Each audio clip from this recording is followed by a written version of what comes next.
Hello အားလုံးပဲမင်္ဂလာပါရှင်မေလေးရဲ့ဖေးကနေပြန်လည်ကြိုဆိုလိုက်ပါတယ်ရှင်ဒီနေ့မှာတော့ကုန်ကြစိတ်တက်တာပြီးထမင်းစားလို့နေစီမဲ့တက်မြစ်ကလေးကိုငရုတ်တိဆက်ဆက်လေးနဲ့နန်းနန်းပင်မှုမွေးလေးနဲ့ကြော်စားပြစ်လို့ကြော်နီလေးကိုလာပြီးတော့မျှဝေပေးပါတယ်ရှင်ပထမဦးဆုံးဈေးကဝယ်လာတဲ့တက်မြစ်ကလေးတွေကိုရေစစ်တန်းဆင်ပေးလိုက်ပါမယ်ရှင်တက်မြစ်ဆိုတာပေါ့နော်အစအိမ်တိကနေရဆိုတော့သူ့ကိုတေချာလေးဆေးပေးဖို့လိုအပ်ပါတယ်ရှင်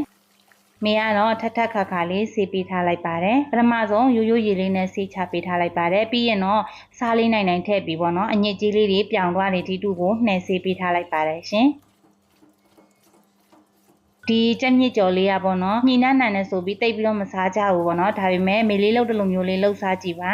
သူကအရန်လဲစားလို့ကောင်းတယ်ဒါချီလဲထားခံတယ်ပေါ့နော်6ကြော်လိုမျိုးလေးပဲအရန်ကိုစားလို့ကောင်းပါတယ်ရှင်ပြီးတော့သူကကုန်ကြစိတ်လဲတက်တာပါတယ်မေလေးဆိုရင်တစ်ခါကြော်တိုင်းပေါ့နော်အများကြီးကြော်ထားလေးရှိပါတယ်သူကကြာရှည်ထားခံတဲ့အတွက်ပုတ်တူသွားမှာကိုလည်းမကြောက်ရဘူးပေါ့နော်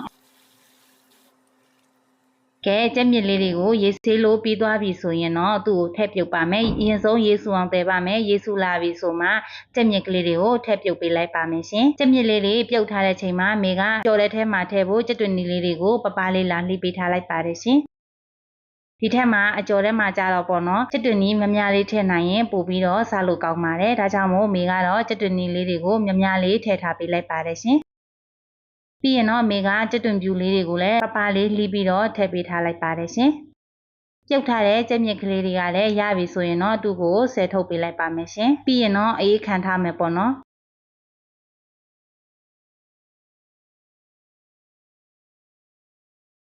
ကြက်မြစ်ကလေးတွေအေးလာပြီဆိုရင်တော့သူ့ကိုပပလေးတွေလှီးထားပေးလိုက်ပါမယ်ရှင်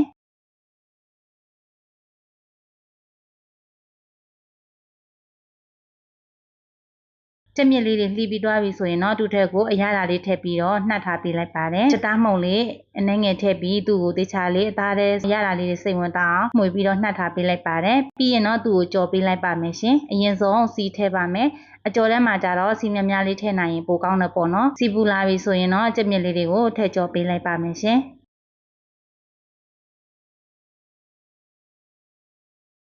ကြက်မြစ်ကလေးတွေကနည်းနည်းလေးတင်းလာပြီဆိုရင်တော့စနွန်းမုံထည့်ပေးလိုက်ပါမယ်။မိလေးကစနွန်းမုံကိုနောက်မှထည့်ပါတယ်။ပထမဆုံးချိန်မှာထည့်မယ်ဆိုရင်စနွန်းလေးတွေကတူးသွားတတ်လို့ပေါ့နော်။စနွန်းနဲ့တူးသွားရင်ခက်ခိုင်းနဲ့စားလို့မကောင်းဘူးပေါ့နော်။ပြီးမှစနွန်းမုံကိုထည့်ပေးလိုက်ပါတယ်။ဒါဆိုအယောင်လေးတွေလှတယ်ပြီးတော့အညှိနှံလည်းတက်တာစေပါတယ်။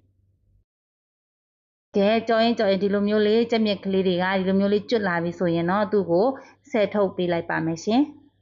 ကြက်မြစ်ကလေးကိုတော့တေချာကြက်အောင်ကျွတ်နေအောင်ကြော်ဖို့လိုတယ်ပေါ့နော်ဒါမှကြာရှည်ထားခံမှာဖြစ်ပါတယ်ပြီးရင်တော့ကြက်မြစ်ကြော်ထားတဲ့စီလေးနဲ့ပဲကြက်တွင်နီလေးတွေကိုလည်းကြော်ပေးထားလိုက်ပါတယ်ရှင်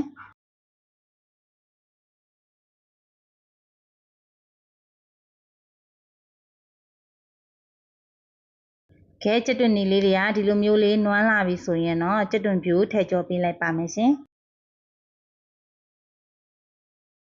ပြီးရင်တော့တခြားလေးနှက်တော့အောင်ကြက်ညီအောင်ပေါ့နော်ငွေကြော်လေးကြော်ပေးလိုက်ပါမယ်ကဲကြက်တွင်ပြူရောကြက်တွင်နီရောဒီလိုမျိုးလေးနွမ်းလာပြီးရွှေဝါရောင်လေးတန်းလာပြီဆိုရင်တော့ကြက်မြစ်ကလေးကိုထည့်ပေးလိုက်ပါမယ်ရှင်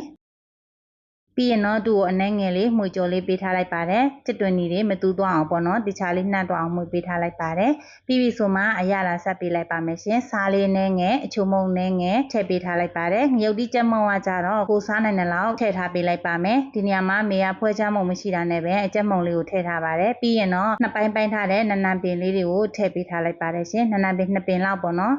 ပြီးရင်တော့အားလုံးကိုနှက်သွားအောင်မှွေကြော်လေးကြော်ပေးထားလိုက်ပါတယ်ရှင်ခဲဒီလိုမျိုးလေးအားလုံးနှံ့သွားပြီဆိုရင်တော့အရသာမြည်ကြည့်ပါမယ်အဆင်ပြေပြီဆိုရင်တော့အရန်ကိုစားလို့ကောင်းတယ်မေလေးတို့ရဲ့တက်မြစ်ကြော်လေးကတော့စားလို့စင်းနေဖြစ်ပါပြီရှင်လုံလေးလေးကလည်းအရန်ကိုလွယ်ကူတယ်ပြီးတော့ကုန်ကြစိတ်လည်းတက်တာပြီးစားလို့အရန်ကောင်းတာမို့ကြောင့်မေလေးကဒီဗီဒီယိုလေးကိုမျှဝေပေးလိုက်ပါတယ်ရှင်ဒါဆိုရင်တော့ဒီနေ့ရဲ့ဗီဒီယိုလေးကတော့ဒီလောက်ပါပဲရှင်အားလုံးပဲဘိုင်ဘိုင်